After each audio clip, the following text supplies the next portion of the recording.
लिखो write a program in C++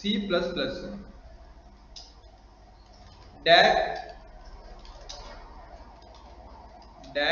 demonstrate all the points of the architecture of C++ program.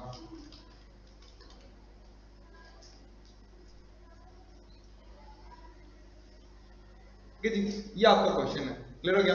चलो जी, इस question को हम लिखते हैं अपन सबसे करेंगे हम। तो सबसे फर्स्ट पार्ट क्या होता है हमारा, जो फर्स्ट पार्ट होता है हमारे किसी भी C++ प्रोग्राम के आर्किटेक्चर का, वो क्या होता है, वो होता है डॉक्यूमेंटेशन। डॉक्यूमेंटेशन का मतलब कमेंट्स, ठीक है, कि उस प्रोग्राम का आप क्या कमेंट दोगे, मतलब क्या लिखना चाह रहे हो उसके बारे में, ठीक है। वो कंपल्सरी नहीं होता है, क्योंकि कमेंट्स हम कहीं भी यूज कर सकते हैं, ठीक है। प्रोग्राम की किसी जगह हम उसका यूज कर सकते हैं अपने कमेंट्स का। फाइल, न्यू फाइल, यहाँ आगे सबसे फर्स्ट नंबर हम क्या लिखेंगे, हम लिखेंगे कमेंट्स। कमेंट्स कैसे लगाते हैं हम, डबल स्लैश लगाएंगे, सिंगल लाइन कमेंट, उसमें यहाँ पे हेडिंग दे देंगे write a program in C++ that demonstrate the working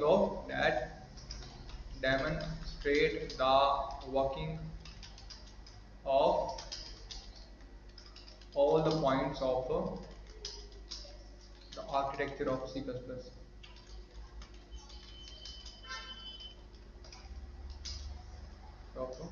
programme, ठीक है, इस तरीके से, ठीक है। कमेंट है, जैसा मर्जी लिखना, कुछ भी लिख दो, तुम्हें कभी एरर नहीं मिलेगा इस लाइन में, ठीक है, समझ गए। अब एंटर करके नीचे आ जाएंगे। नेक्स्ट सेक्शन में क्या था हमारा, प्री प्रोसेसर सेक्शन होता है, ठीक है। तो प्री प्रोसेसर सेक्शन में हमारे पास दो हेडर फाइल आती है। पहली हेडर फाइल कौन सी होती है हमारी, जिसे हम बोलते हैं include iostream.h, ठीक है।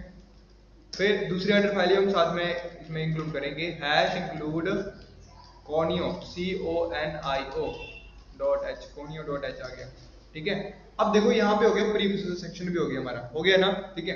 अब नेक्स्ट नंबर पे जो हमने काम किया था वो कौन सा किया था, हमने डेफिनेशन का यूज किया था, ठीक है। तो डेफिनेशन का यूज करने के लिए देखो हम यहाँ पे कौन सा प्रोग्राम लिख रहे हैं, इससे पहले ना एक और कमेंट लगा दो नीचे, जो फर्स्ट लाइन लिखी ना, इससे पहले एक और कमेंट लगा दीजिए। कौन सा कमेंट लिख दो, to find area of circle, ठीक है। हम एरिया ऑफ सर्कल वाला क्वेश्चन करेंगे इसके, ठीक है। हम सम ऑफ नंबर्स वाला कर सकते हैं, लेकिन एरिया ऑफ सर्कल इसलिए कर रहा हूँ क्योंकि एरिया ऑफ फंक्शन में हमारे पास कांस्टेंट भी यूज हो जाता है पाई करके, और इसका हम वो ग्लोबल वेरिएबल से कुछ ले लेंगे, ठीक है। अब देखो मैंने क्या करना है, यहाँ पे मैंने क्या किया, अब इसके बाद नेक्स्ट स्टेप क्या था, डेफिनेशन वाला स्टेप है। तो डेफिनेशन के लिए हमें पता है कि कैसे डिफाइन करते हैं किसी वेरिएबल को, हैशटैग डिफाइन, उसका क्या लिखते हैं हम, वेरिएबल का नाम। तो वेरिएबल का नाम यहाँ क्या लिख दूंगा मैं, पाई, पी आई करके पाई लिख दिया, और उसके बाद देते हैं उसकी वैल्यू बिना इक्वल टू की। तो पाई की वैल्यू क्या जाएगी 3.14, और ये हमने साथ में भी देखा था कि जब हम डिफाइन लगाते हैं तो उसके पीछे कभी भी सेमीकोलन नहीं लगाते हैं, ठीक है, समझ गए। तो हो गया हमारा डेफिनेशन सेक्शन। अब नेक्स्ट नंबर पे जो सेक्शन आता है वो क्या आता है आपका, वो आता है ग्लोबलाइजेशन। ग्लोबलाइजेशन मतलब एक ऐसा वेरिएबल जो किसी भी प्रोग्राम में यूज होता है, ठीक है, मतलब इस प्रोग्राम के किसी भी सब प्रोग्राम में यूज होता है जहां मर्जी, ठीक है। तो ग्लोबल फंक्शन बनाने के लिए हम क्या करते हैं, सबसे पहले हम लिखते हैं फंक्शन की टाइप। तो फंक्शन की टाइप कैसी है, सॉरी वेरिएबल की टाइप। वेरिएबल की टाइप कैसी है हमारे पास, वेरिएबल की टाइप होती है हमारे पास इंट, ठीक है। इंट के बाद क्या आता है हमारे पास, इंट के बाद आएगा वेरिएबल का नाम। तो मैंने लिख दिया r is equal to r के पास क्या वैल्यू है, r के पास वैल्यू है 5, ठीक है, सेमीकोलन, ठीक है। जिस तरह से हम वेरिएबल को डिक्लेयर करते हैं इंट मेन फंक्शन है, वैसे डिक्लेयर करना है, ठीक है। इसमें फर्क क्या है कि इसमें हम क्या करेंगे, इसको बिफोर मेन फंक्शन करेंगे, जिसकी वजह से ये बन जाएगा, ये ग्लोबल वेरिएबल बन जाएगा, तो जहां मर्जी हो जाएगा। क्लियर हो गया, समझ गए। अब देखो क्या करना है यहाँ पे, मैं क्या बोल रहा हूँ कि मुझे फंक्शन का यूज भी करना है, यहाँ पे फंक्शन का यूज करना है ना। तो मतलब ग्लोबलाइजेशन के बाद क्या आता है, हमारा मेन प्रोग्राम आता है। तो मैं लिख दिया यहाँ पे void मेन फंक्शन लिख दिया यहाँ पे ऑन ऑफ करके, और इसका मैंने क्या कर दिया, स्टार्टिंग कर दिया और एंडिंग कर दिया इसके मेन फंक्शन का, कर दिया। इसका नेक्स्ट नंबर पे क्या आता है, नेक्स्ट नंबर पे आता है सब प्रोग्राम। तो सब प्रोग्राम के लिए हम किसका यूज कर रहे हैं, सब फंक्शंस का यूज कर रहे हैं ना। तो फंक्शन के यूज के लिए हमें सबसे पहले क्या करना होता है, हमें सबसे पहले फंक्शन को डिक्लेयर करना होता है। डिक्लेयर कहाँ करते हैं, बिफोर मेन फंक्शन। तो डिक्लेयर करने के लिए मैं क्या करूंगा, मैंने बोला कि मैं एक फ्लोट नाम का, एक फ्लोट टाइप का फंक्शन बना रहा हूँ अरे नाम से, मतलब वो एरिया फाइंड करेगा सर्कल से, या फिर SCIR लगा लो सर्कल फाइंड करने के लिए। और वो कैसा फंक्शन है, वो कौन सा आर्गुमेंट पास लेगा, मतलब अपने साथ क्या लेके जाएगा, ठीक है। मान चलो मुझे एरिया ऑफ सर्कल फाइंड करना है with the help of function, ठीक है। जब मैं उस फंक्शन को कॉल करूंगा ना, तो वो फंक्शन अपने साथ क्या लेके जाएगा, क्या वैल्यू लेके जाएगा?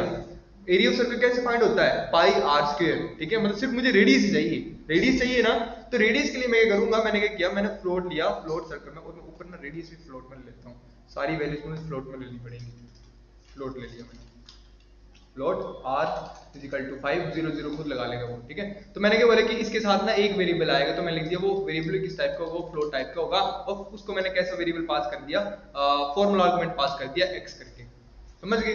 तो मैंने क्या कर दिया, ये मैंने कर दिया फंक्शन को डिक्लेयर। मैं बताऊंगा कि मैं क्या क्या कर रहा हूँ, ठीक है, मैं हर एक स्टेप लिखूंगा अभी कमेंट करके ना, एक बार बस ये बन जाए उसके बाद बताता हूँ मैं, ठीक है। तो ये आगे मेरे यहाँ पे फ्लोट सर्कल, इस तरह से मैंने फंक्शन बना दिया, फंक्शन को डिक्लेयर कर दिया। अब आएंगे मेन फंक्शन के अंदर। अब मेन फंक्शन के अंदर क्या लिखूंगा मैं, सबसे पहले तो क्लियर स्क्रीन फंक्शन लगा दूंगा। क्लियर स्क्रीन का काम क्या होता है कि जो भी पिछले आउटपुट उसको रिमूव कर देगा, CLR SCR।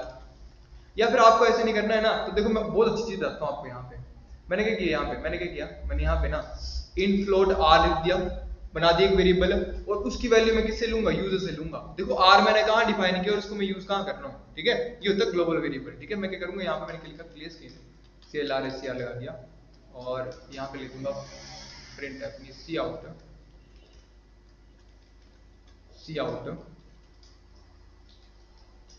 Enter radius, double quotes बंद, ब्रैकेट सेमीकोलन, ठीक है।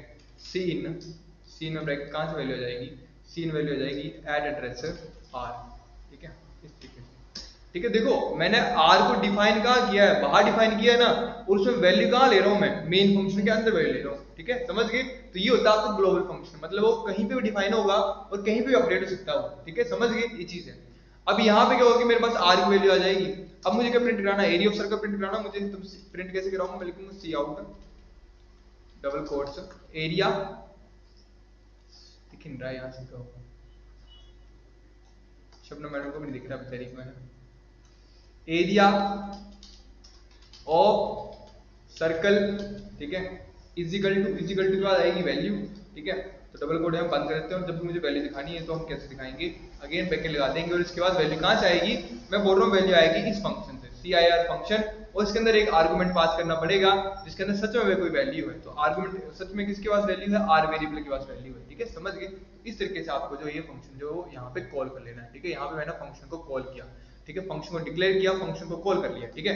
अब इसका मैं क्या करूंगा, नीचे गेट ch किया, प्रोग्राम को खत्म कर दिया, get ch close the program, बस हो गया, ठीक है। अब इतना काम हो गया, अब आएगा नीचे वाला प्रोग्राम। नीचे का मतलब हम इसको क्या करेंगे, फंक्शन को डिफाइन करेंगे, और जब हम फंक्शन को डिफाइन करेंगे उसी को हम क्या बोलते हैं कि वो क्या है, सब प्रोग्राम है, ठीक है। तो फंक्शन को डिफाइन कैसे करना होता है जी, मिलकर फ्लोट CIR, ये चीज मतलब कॉपी पेस्ट करना होता है ऊपर का जितना भी है जो हमने डिक्लेयर किया उसको, फ्लोट x, ठीक है, ब्रैकेट ऑफ, लेकिन सेमीकोलन लगाना है, क्यों, क्योंकि इसके बाद हम इसको करेंगे डिफाइन करेंगे, तो कर्ली ब्रैकेट से हम इसको डिफाइन कर देंगे, ठीक है, इस तरीके से कर दिया। अब देखो मैंने ऐसे कर दिया ना, तो मुझे पता कि मुझे सर्कल का मतलब इसमें एरिया फाइंड करना है, तो एरिया फाइंड करने के लिए ना मुझे इसी फंक्शन के अंदर एक लोकल वेरिएबल बनाना पड़ेगा।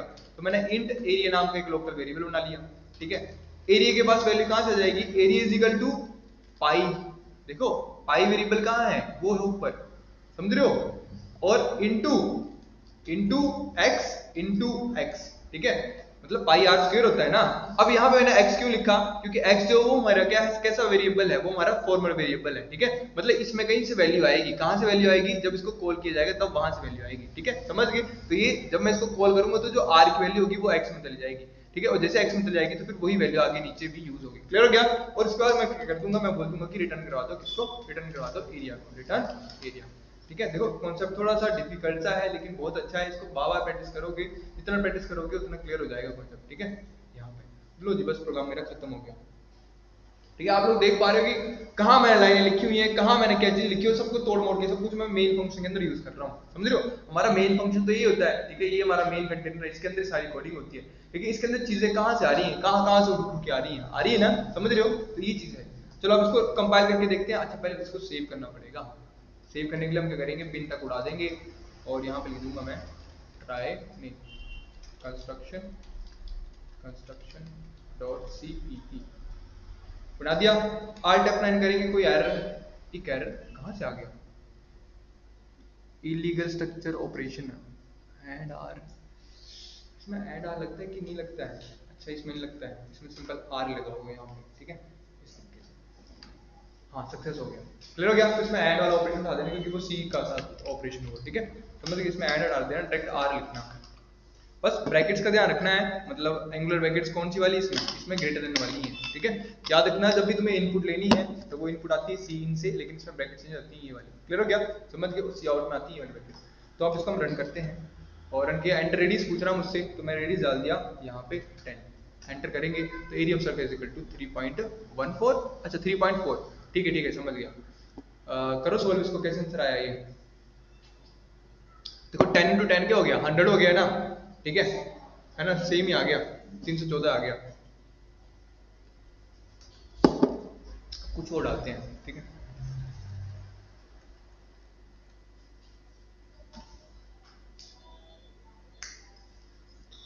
कंट्रोल F2, कंट्रोल F9, ठीक है। रेडियस मैंने डाल दिया 570, क्लियर हो गया, समझ गए ये चीज़ है।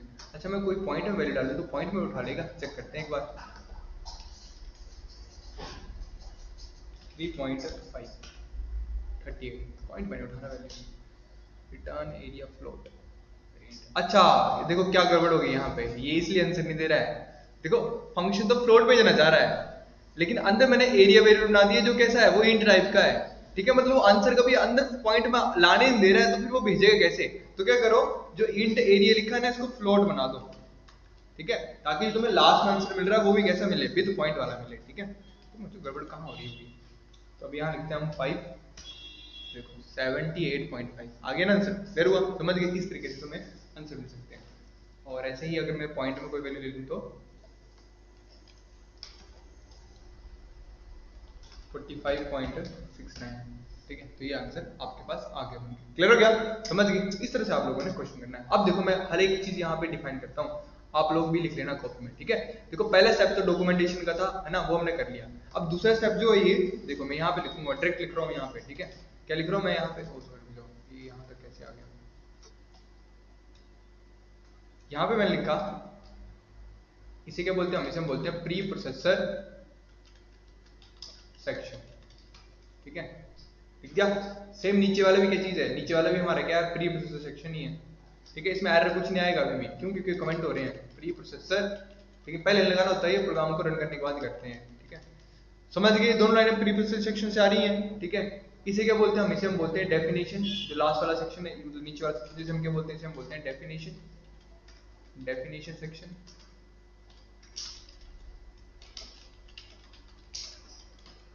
ठीक है।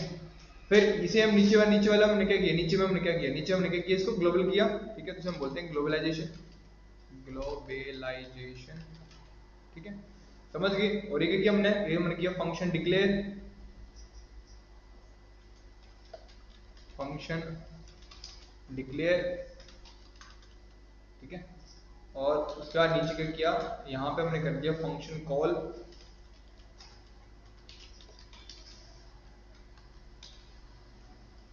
और नीचे किया हमने फंक्शन डिफाइन।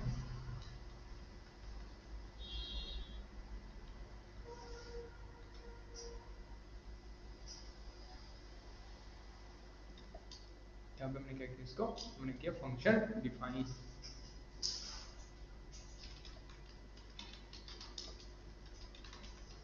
समझ गए, आई होप क्लियर हो गया होगा कॉन्सेप्ट। मैंने बहुत डीपली समझाया है ना, बहुत डीपली है ना, मैंने पूरा 1 घंटा लगा दिया, और बढ़िया से है ना, घर जाके बढ़िया से इसको एक बार देख लेना। ये जितने कॉन्सेप्ट लिखे ना मैंने सारे बढ़िया से ना, बिल्कुल बढ़िया है, बिल्कुल निचोड़ दे दिया तुम्हें मैंने पूरा एडवांस वाला, बस इसमें क्लासेस वाला कॉन्सेप्ट नहीं कराया, बस बेसिक सारा ही है, ठीक है, सब कुछ है, ठीक है। चेक करके देखते हैं कोई एरर तो नहीं आ रहा, अभी मेरे हिसाब से एरर तो नहीं आना चाहिए, सक्सेस हो गया, ठीक है। समझ गए क्यों सक्सेस हुआ, क्योंकि मैंने बाद में कमेंट्स का यूज किया, ठीक है। याद रखना कि जब भी तुम्हें कुछ इस तरह की डॉक्यूमेंटेशन देनी होती है ना बाद में, ठीक है, मतलब तुम्हें बताना होता है कि अच्छा ये मैंने ये काम किया, ये मैंने ये काम किया है, तो ये काम हमेशा प्रोग्राम के रन होने के बाद करना होता है, ठीक है, क्योंकि उसमें तब तुम्हें एरर आने के चांसेस कम होते हैं। अगर तुमने पहले से लाइन टू लाइन लग पड़े करने के, अच्छा पहले ये लाइन लिख दी फिर मैंने इसको ही बना दिया, तो कंफ्यूज जाता है प्रोग्राम भी, कंफ्यूज जाता है फिर, ठीक है। समझ गए, तो इस तरीके से आप लोगों ने ये सारे कॉन्सेप्ट लिख लेने कि कौन सा सेक्शन आपका क्लियर हो गया, समझ है, समझ गए ना, ठीक है। तो जाओ,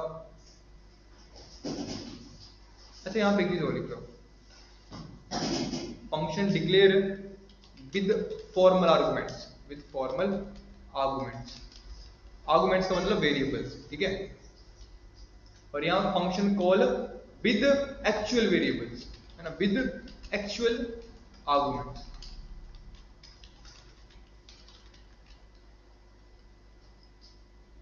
ठीक है, और नीचे भी क्या होगा, नीचे भी फॉर्मल ही है हमारा, समझ रहे हो ना। फॉर्मल और एक्चुअल का क्या मतलब, फॉर्मल मतलब लेट अस अज्यूम वाला, और एक्चुअल मतलब जिसके पास सच में कोई वैल्यू एग्जिस्ट कर रही है। ठीक है, अगर तुम लोगों को समझ आ गया होगा ना तो क्या करो, जो मैंने तुम्हें क्वेश्चन दिया था ना थोड़ी देर पहले 100 लाइनों वाला, वो ट्राई करना है ना, जहां नहीं होगा वहां मैं बताऊंगा। ठीक है, वो ट्राई करना है क्वेश्चन। ठीक है, विदाउट फंक्शन करना ट्राई। ठीक है, फिर जब विदाउट फंक्शन आंसर आ जाएगा तो विद फंक्शन कर लेना। ठीक है, जाओ सी वाले बच्चों को और ओ लेवल वाले बच्चों को अंदर भेज दो। समझ हो गया आपको, तो समझ अभी आएगी जब तुम बड़ी कर जाके जवाब प्रैक्टिस करोगे, तो फिर कॉपी पे नोट डाउन कर लेना और कुछ नहीं। ठीक है, ठीक है ना, फिर कॉपी बड़ी बनानी है क्योंकि मैं मुझे नोट चाहिए फिर आप लोगों के, मतलब फोटोज चाहिए हैं पीडीएफ। ठीक है, ठीक है।